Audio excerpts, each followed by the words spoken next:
오늘 말씀드릴 제목은 말씀으로 내가 누구인지 알기. 예. 잠언 4장 20절에서 22절 같이 읽겠습니다. 내 아들아 내 말에 주의하며 내가 말하는 것에 내 귀를 기울이라. 그것을 내 눈에서 떠나지 말며 내 마음속에 지키라. 그것을 얻는 자에게는 생명이 되며 그의 온 육체가 건강이 됨이라. 아멘. 예. 여기 말씀을 보니까 내 아들아 그러면서 하나님께서 내 말에 주의하며 라고 말씀하세요. 하나님의 말씀에 주의하고 귀를 기울여라 그러세요. 그러니까 우리가 하나님의 말씀을 읽을 때 여러분 이렇게 우리가 그냥 성경 통독을 하잖아요. 그럴 때 물론 이렇게 성경 전체를 이렇게 쑥 훑어보면서 성경 전체가 어떤 내용인지를 쭉 보는 것도 되게 중요한데요. 만약에 이렇게 통독을 다 했다면 여러분들이 한 구절 한 구절을 주의 깊게 하나님께서 나에게 뭐라고 나에게 주시는 말씀이 무엇인지 그거를 여러분들이 좀 주의해서 하나님께서 나에게 지금 말씀을 하고 계시는데 그 말씀이 나한테 뭐라고 말씀을 하는 것이지라고 귀를 기울일 필요가 있다라는 거예요. 그래서 말씀을 읽을 때도 그렇고 하나님의 말씀을 들을 때도 그렇고 여러분들이 주의하면서 주목하면서 귀를 기울이라라는 거예요.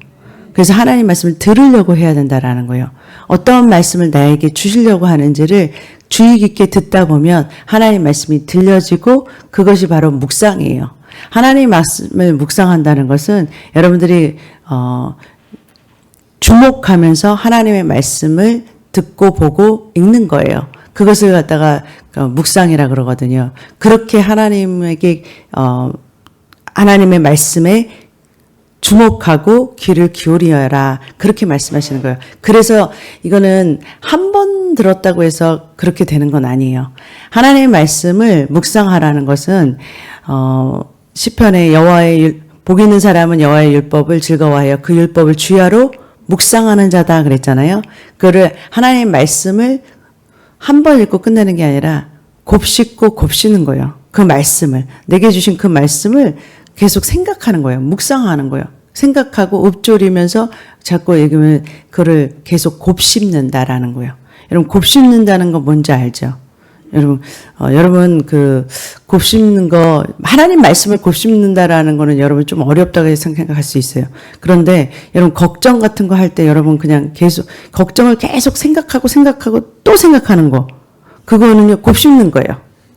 무슨 말인지 여러분 자연스럽게 그냥 곱씹는 거. 미워하는 사람을 생각하고 또 생각하는 거. 예? 그 사람이 말한 거를 또 생각하고 예?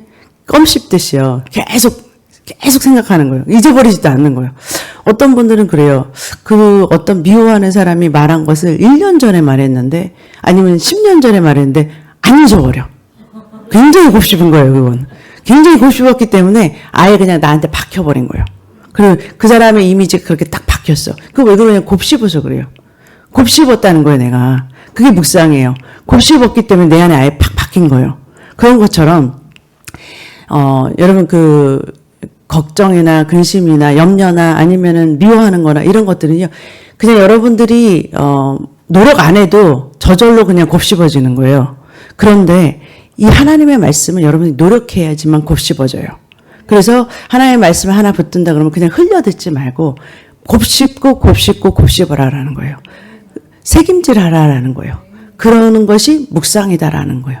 그때 그렇게 되면 여러분 안에 그 말씀이 박혀지게 되고 우리 마음속 안에 이게 심어지게 되고 그러고 나면은 그것을 얻는 자에게는 생명이 되고 그의 온 육체가 건강하게 됨이라 그래요. 우리의 육체에 생명이 되고 우리의 영의 생명이 되고 우리의 온 육체의 건강이 되는 거예요. 아멘. 예, 그렇게 하나님의 말씀을 귀 기울여서 묵상하라라고 성경은 말하고 있다라는 거예요. 그래서 계속 말씀을 들으면 믿음이 생기기 시작해요. 그래서 믿음은 들음에서 나며 들음은 그리스도의 말씀으로 말미암으니라 그러시거든요. 그러니까 하나님의 말씀을 계속해서 듣고 곱씹고 책임질하다 보면 그게 믿음이 생겨버린다는 거예요. 자연스럽게 믿음이 생겨버려요. 그렇게 해서 여러분의 믿음을 키우시기를 주님으로 축복합니다. 구약과 신약의 차이가 뭐냐고 그러냐면은 구약에는 하나님의 말씀, 이 성경을요, 율법이 613개 조항이 있거든요. 하라, 하지 말라라는 그 말씀이 613개가 있다라는 거예요, 구약에. 그런데 이 하라, 하지 말라를 이 구약에 있는 옛 언약에 속한 사람들은 그것을, 그 말씀을 읽고 내가 지키든지, 그죠? 지켜야 되는 거예요. 그러니까 지켜서 복을 받고, 지키지 못해서, 그래서 저주를 받고, 이렇게 했다라는 거예요. 그러니까 내가 하나님의 말씀을 지켜야 됐었던 게 구약이었어요. 그죠? 그러니까 하나님의 말씀을 바깥에서 읽고서 그 다음에 내가 그거를 지키려고 하는 것, 그것이 바로 옛 언약에 속한 사람이었다라면, 그래서 옛 언약에서는 너희가 내 말을 잘 듣고 내 언약을 지키면, 그러잖아요. 그러면 너희가 제사장 나라가 되고 거룩한 백성이 되리라 그러세요. 그러니까 말씀을 듣고 너희가 지키면 이렇게 된다라고 말씀하셨는데, 새 언약은 달라졌어요. 어떻게 달라졌냐면, 이제는 하나님의 말씀의 씨가 우리 안에 들어와서 거듭나게 되면, 우리가 거듭난 하나님의 생명으로 태어나게 되면 이제는 어떻게 되냐, 너희는 베드로전서 2장 9절에 보면 너희는 택하신 족속이요, 너희는 택하신 족속이다 라는 거예요. 너희의 정체성은 이미 택하신 족속이다. 왕 같은 제사장들이요, 너희들은 제사장이 됐다라는 거예요. 거룩한 나라요, 그의 소유된 백성이니, 이미 너희들은 거룩한 나라의 정체성이고 하나님의 소유된 백성의 정체성을 갖고 태어났다라는 거예요. 이미 하나님의 말씀의 씨 속에 너희들은 이러한 자다라고 이미 말씀하신 대로 이루어진 거예요. 우리 영 안에서. 그러니까 너희는 이렇게, 너희가 거듭날 때 너희들이 뭘 해서가 아니라 이미 예수 그리스도께서 이루어 놓으신 약속 안에서 너희는 이러한 자들이다라고 지금 말씀하고 있다라는 거예요. 그러면서 그런 말씀들이 뭐냐면, 마태복음 14장에 너희는 세상의 빛이라 그러세요. 그 말은 뭐냐면 너희들은 세상의 빛이 되라 그러시지 않았어요. 빛이 되라가 아니라 너희는 세상의 빛이다 라고 말했단 말이에요. 예수님이 나는 참 빛이라 그러셨죠. 예수님도 당신이 정체성이 빛이라 그러셨어요. 그런데 주님이 우리를 보고 뭐라고 하냐면 너희는 세상의 빛이다. 빛이 됐다라는 거예요.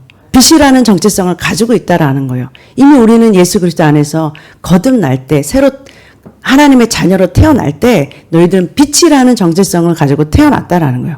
말씀 안에서 그런 자들로 태어났다라는 거예요. 그래서 에베소서 5장 8절에 너희가 전에는 어둠이든 이제는 주 안에서 빛이라 그러잖아요. 빛이다라고 말씀하세요. 그러니까 빛의 자녀들처럼 행하라는 거예요. 빛이니까 빛들처럼 해라라는 거예요. 이미 빛이니까, 너희들이 이미 빛이 됐으니까 당연히 빛들처럼, 빛의 자녀처럼 행하는 게 마땅하다라는 거예요. 왜냐면 나는 빛이니까. 빛이 빛처럼 행동하는 건 너무 당연하다라는 거예요. 마태복음 5장 13절에도 너희는 세상의 소금이니 그랬어요. 소금이니. 소금이 되라 그러지 않고 이미 너희는 소금이니. 그 맛을 잊어버리면 안 된다라는 거예요. 너희가 누구인지 모르면 안 된다라는 거예요. 소금이라는 정체성을 가지고 너희가 누구인지 알고 맛을 내는 소금이 돼서 살아라는 거예요. 그러니까 우리가 말씀을 통해서 우리가 누구인지를 보는 거예요. 이미 하나님께서 어떠한 자들로 우리를 만들어 주셨는지. 아담은 하나님의 형상과 모양으로 창조됐어요. 그런데 하나님과 형상의 모양을 죄 때문에 잃어버렸어요. 타락하고. 그런데 예수 그리스도께서 다시 뭐예요? 그 잃어버린 하나님의 형상과 모양을 우리에게 되찾아주셨다는 거예요. 그러니까 이제는 뭐예요? 잃어버렸던 아담의 정체성이 우리는 뭐예요? 더 큰 하나님의 자녀의 정체성으로 왔어요. 아담이 자기가 누구인지 몰라서 그 권세를 잃어버렸잖아요. 이제 우리는 뭐냐면 하나님께서 이 아담이 빼앗겼던 걸 다시 되찾아주신 자들이에요. 그러니까 우리가 누구인지를 이제 알아야 되는 거예요. 그러니까 이제 마귀한테 속지 말아야 되는 거예요. 우리는 이러한 자들이라는 거예요. 하나님께서 우리를 이러한 하나님의 형상으로 회복시켜 주신 자들이다라는 거예요. 고린도 후서 5장 17절에 보니까 그런즉 누구든지 그리스도 안에 있으면 새로운 피조물이라. 이미 너희는 그리스도 안에 있고 너희는 새로운 피조물이 되었다라고 지금 말씀하시는 거예요. 이전 것은 지나갔으니 보라 새 것이 되었도다. 너희는 새것 새로운 피조물들이라 라고 말씀하시고 정의해 주신다라는 거예요. 그러니까 나는 누구냐? 주님 안에서 새 것이 되었고 새로운 피조물이 되었다가 나의 정체성. 말씀이 나를 가르쳐주는 나의 정체성이라는 거예요. 말씀 안에서의 여러분의 위치와 정체성을 찾으시기를 주님으로 축복합니다. 그래서 야고보서 1장 23절에는 뭐라고 말하고 있냐면요. 누구든지 말씀을 듣고 행하지 아니하면 같이 읽겠습니다. 그는 거울로 자기의 생긴 얼굴을 보는 사람과 같아서 제 자신을 보고 가서 그 모습이 어떠한 것을 곧 잊어버리거니와 자유롭게 하는 온전한 율법을 들여다보고 있는 자는 듣고 잃어버리는 자가 아니요 실천하는 자니 그 사람은 그 행하는 일에 복을 받으리라. 아멘. 예. 이 말은 뭐냐면요. 지금 우리는 자기가 거울을 자기가 어떻게 생겼는지 이렇게 보려면은 자기가 어떻게 봐요? 자기 스스로 내 얼굴이 어떻게 생겼는지 지금 봐보세요. 어떻게 생겼어요? 예? 모르겠죠? 예? 내가 어떻게 생겼는지 옆 사람이 얘기해 줘야 돼요? 아니죠. 모르죠. 그래도 어떻게 봐야 돼요? 그렇죠? 거울을 들고 봐야 내 얼굴이 보이잖아요. 그런 것처럼 여러분이 누구인지 어떻게 생겼는지 알려면 뭐예요? 네, 말씀의 거울을 보라는 거예요. 말씀을 이렇게 자유케 하는 온전한 율법을 이렇게 들여다보면서 내가 누구인지를 보는 거예요. 아, 나 이런 사람이네라고 이렇게 본다라는 거예요. 나를 이렇게 보니까 나는 이런 사람이네라고 이렇게 보는 거예요. 무슨 말인지 알겠어요? 그러고 나서 그거를 보고 나서 갔는데 얼굴을 분명히 거울 보고 갔어. 근데 내가 누구인지 딱 까먹어. 이런 사람은 말씀을 듣고 행치 않는 사람이래요. 까먹었어. 그런데 말씀을 듣고 행하는 사람들은 내 얼굴을 뭔지 나는 이런 사람이 나는 이런 자네라고 보고 가서 그대로 행하는 사람이 실천하는 사람. 그 사람이 자유롭게 하는 율법을 들여다보고 잊어버리지 않는 자라는 거예요. 마음속에 새긴 자예요. 마음속에 뿌리가 박혀서 말씀의 뿌리가 박혀서 내가 누구인지를 아는 자들이에요. 그러한 자들은 실천하는 삶에서 나오는 거예요. 그러니까 그 행하는 일에 복이 된다라고 말씀하신다라는 거예요. 여러분 하나님의 말씀을 여러분 영에 있는 그 말씀을 이 혼이 깨달아져야 돼요. 혼이 깨달아지지 않으면 육체로 나오지를 못해요.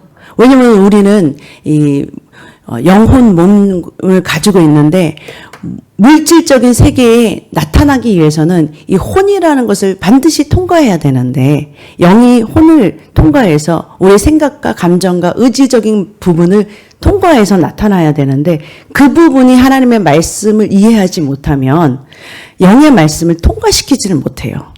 그렇기 때문에 반드시 뭐냐면 하나님의 말씀이 여러분 안에 묵상되어서 혼이 그 마음속에 이게 뭐냐면 그 마음속에 하나님의 말씀이 뿌리를 내려야 되고요. 그 뿌리가 내린 말씀이 이렇게 물질적인 세계에 여러분의 삶 속에 몸으로 나타나고 실행될 때는 그 혼에 있는 말씀이 가득한 그 말씀이 나오기 시작한다라는 거예요. 그래서 여러분 어찌하든지 하나님의 말씀을 계속해서 묵상하고 나를 들여다보고 계속 들여다보고 하나님의 말씀을 잊어버리지 않도록 계속해서 묵상하고 곱씹는 그러한 저와 여러분 되시기를 주님 이름으로 축복합니다. 기도하겠습니다. 사랑의 하나님 감사합니다. 은혜 하나님 감사합니다. 하나님 말씀이 뿌리를 내려서 하나님 아버지 결국은 하나님 우리 삶 속에 하나님 말씀대로 살아가는 그러한 하나님 열매들을 맺게 하여 주시옵소서. 감사합니다. 사랑합니다. 예수님의 이름으로 기도드립니다. 아멘.